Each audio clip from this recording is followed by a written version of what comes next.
Good evening. This particular video will go over 4 decision-making styles. Now, we know that some people are very task-oriented and other people are more interested in social and people-related work, right? So these two tendencies allow us to categorize managers along these two orientations. These are the two orientations. One is the values orientation, which is task and technical orientation on the leftmost side of the x-axis, and a people and social related orientation on the right side of the x-axis, right? And along the y-axis, we have uh, another metric, which is tolerance for ambiguity. Some people can have high tolerance for ambiguity, other people have a low tolerance for ambiguity. And when the dimensions of these value orientation and tolerance for ambiguity are combined, they form 4 styles of decision making, right? So people who are very task and technical oriented, but have low tolerance for ambiguity are called people with a directive style. People who have very high task and technical orientation and have high tolerance for ambiguity are called analytical people, people with an analytical um, style of decision making.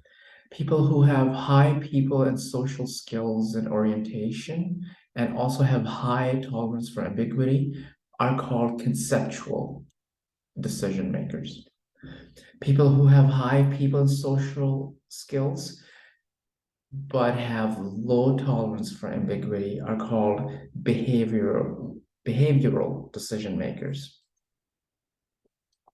So hopefully we have explained that some people find that they have a greater need for structure and control in their life, while other people, so some people who have a greater need for structure and control have a low tolerance for ambiguity, right? And some people who find ambiguous situations stressful and psychologically uncomfortable have a low tolerance for ambiguity. And there are other people who find ambiguous situations energizing, and such people have a high tolerance for ambiguity. And that's along the y-axis once again, right? Similarly, when we look at the psychology of the people on the x-axis, we look at people who focus on the task and technical concerns, right? And such people are said to be closer to the lower end of the x-axis, in at least in this particular infographic. And people who have a focus on people and social concerns, they are on the right side. Now we'll go and define these decision-making styles in more detail. So the directive style is, once again, these are people who focus on facts, right? Task and technical. And they're low on ambiguity, but they're action-oriented decision makers, right? People who are analytical, right? They're uh, they they they're actually careful decision makers who like lots of information and alternative choices. They're also task and total technical oriented, but they have a high tolerance for ambiguity, right? Then people who are conceptual in style, they have high people social skills and high tolerance for ambiguity. And because of that, they rely on their intuition and have a long-term perspective. Then people who have a behavioral style, right? They're the most people in social oriented. They're not so good with ambiguity. Such people are the most people-oriented behavioral decision makers. All right, so now we will look at the individual styles in more detail. The directive style, again, these people have, they're very task and technical oriented, and they have a low tolerance for ambiguity, which makes them action-oriented decision makers who focus on facts because of their task and technical orientation, right? And because they have a low tolerance for ambiguity, they can do things like Terry Jimenez of the New York Daily News, Chicago Tribune, and Baltimore Sun.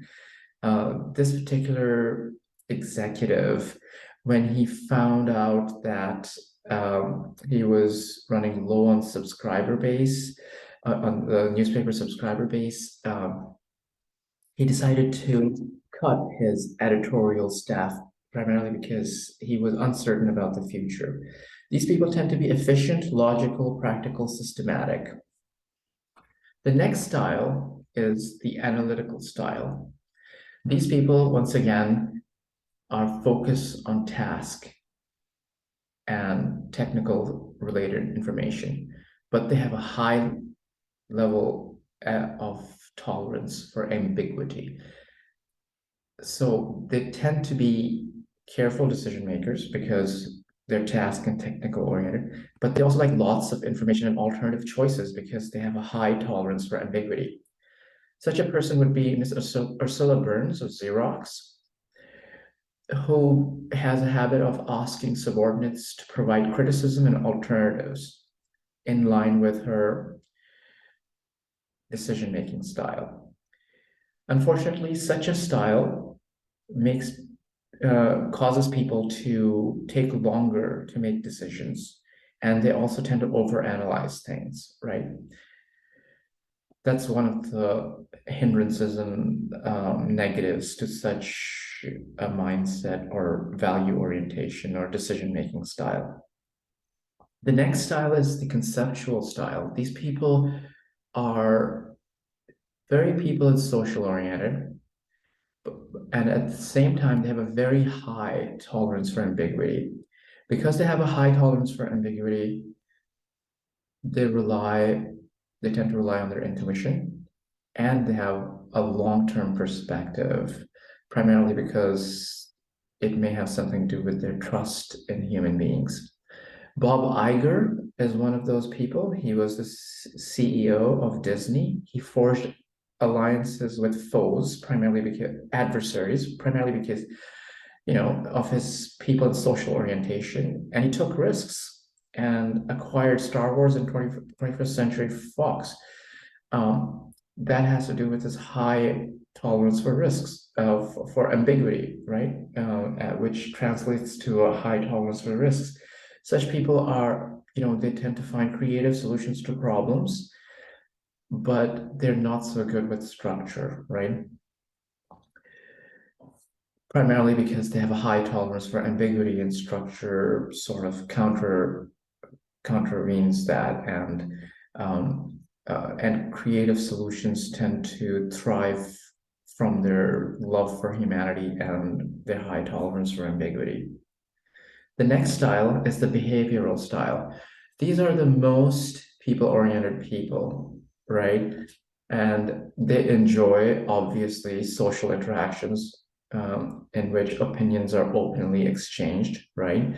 And they tend to be supportive, receptive, warm, and their behavioral types are prefer verbal to written communication or face-to-face to written communication, right? They like to hold meetings, and because they love people, right? And some people with this style have a tendency to avoid conflicts because they love people, right? And they tend to be overly concerned about others. They have a hard time saying no, right? This can often lead them to adopt a wishy-washy approach to decision making, and they tend to have a hard time saying no to people.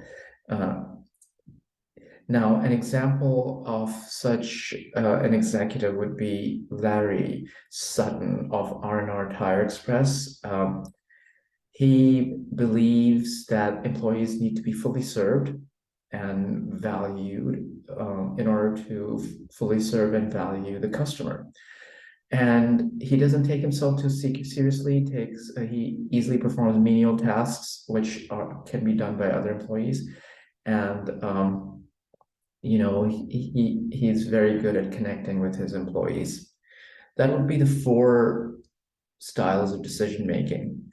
It would be useful for you to analyze your own managing style so you may figure out how best to deal with conflict and influence others. Thank you for watching this, and I hope you subscribe.